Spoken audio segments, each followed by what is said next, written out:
Recap. The Andromeda Project. Episode 1. Bugs.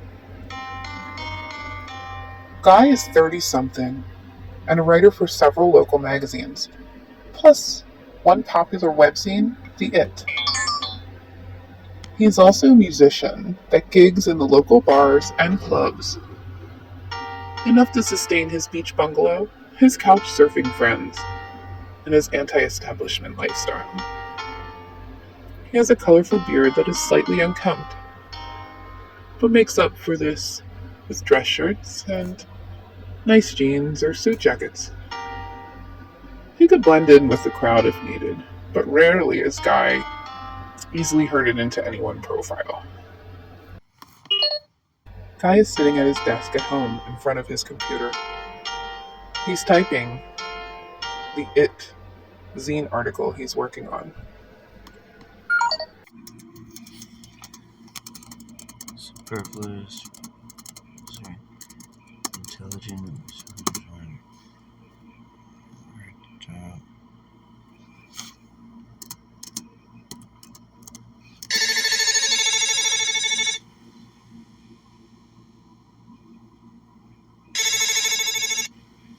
Hello? Yes. Yes, we could play Friday. How would I describe our sound? I don't know, man. I guess, we're like transcendental rock, you know? Huh? Yeah. Yeah. Everyone's gonna have their chip card. There won't be any problem. Alright, I'll see you there. 7 o'clock. Later. Thanks. Oh, shit. I forgot to claim my benefits.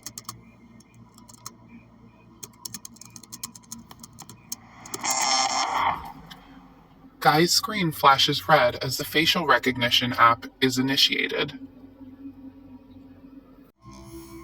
You're in a digital waiting room. Hang tight! Guy leans back in his writing chair and sighs while in the digital waiting room. Camera shows a landscape painting of a beautiful mountain scene, and then out his window shows the lights flickering on and off at the power plant. God, does everything have to be like this? You've been timed out of the waiting room. Refresh! Are you serious? Come on! Try again tomorrow. Your claim is very important to us, but we are experiencing unusual site traffic at this time. You could always use this time to look for gainful employment. Goodbye. Ah! I want to throw this in the toilet!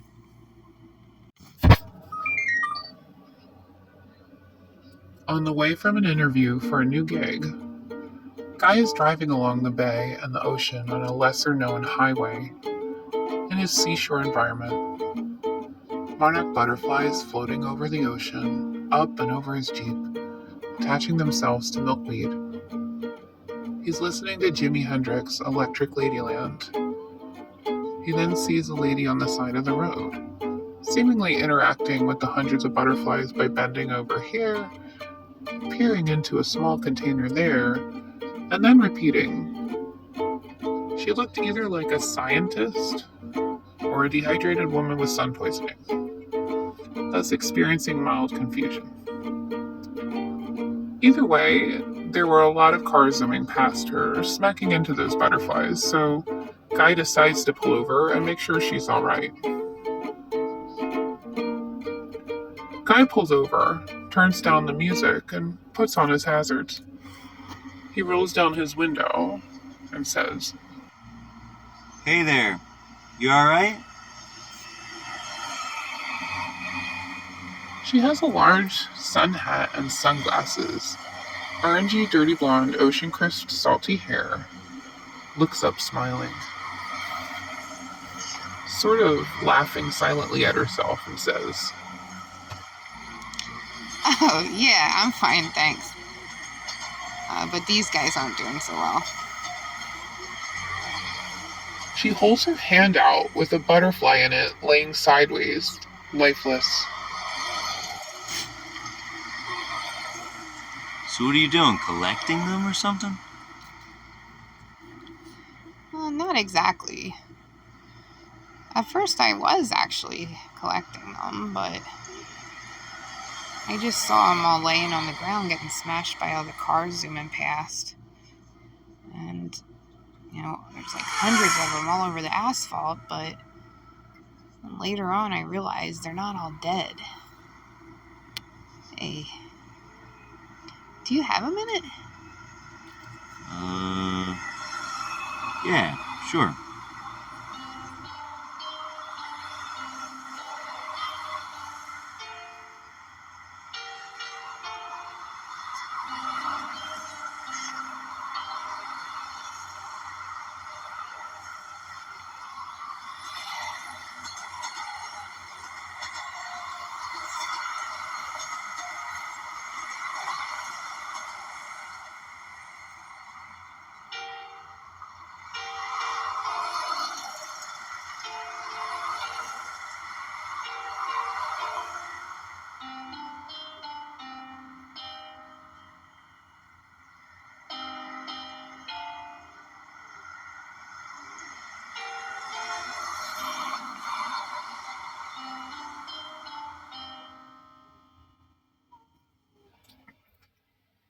The girl was kind of pretty, even though her face was hidden, and was gentle enough to want to rescue tiny creatures from imminent death. Safe bet that she won't murder him. So, yes, ignoring the metaphorical butterflies in his gut, Guy decides to wait and see.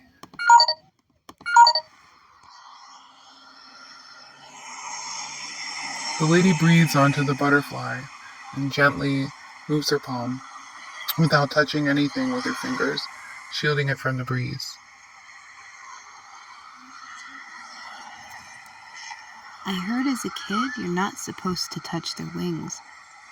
There's some sort of magic powder or dust. I still don't know how true that is. Never looked it up, so I'm just... Suddenly, the butterfly twitches antenna and legs. She continued now, whispering, What are you doing? doing this.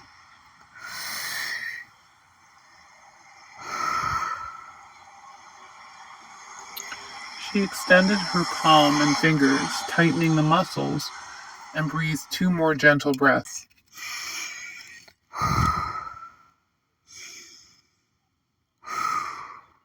And the butterfly stood itself up, stunned but uninjured. She lifted her arm and reached high up toward the bay side of the highway, and the little bug took off. A bit flabbergasted but impressed, Guy said nothing for a minute, then laughed. He usually doesn't do this, except to give a worker a lift over the ocean bridge. But a woman alone at twilight resuscitating butterflies and moving traffic is an exception. Guy asked the lady, Hey, do you need a lift? I mean, it's getting late, and I don't think you could save all these butterflies in one day. Yeah, I guess you're right. I've been here way longer than I planned. Sun's setting soon, isn't it? Okay, yes, thanks. He turns off the hazards, pulls out onto the road, and asks, Where to? I haven't decided yet. What are you up to? I mean, which way are you headed? Guy, perplexed but undaunted, says, Home. I mean, I live right here on the other end of the Ocean Drive. Then he looks at the time and says, Oh, I hope you don't mind, but my favorite radio show's coming on in a minute. timely change of subject matter in an awkward moment.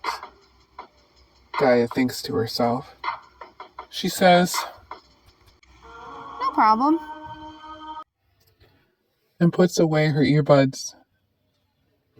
He turns on the radio, and they begin listening to the show. Tune in to episode 2, Stuck Between a Relay and the Machine. When Guy and Gaia take a ride on Ocean Drive, and Guy calls in to his favorite radio show. Tap. The Andromeda Project.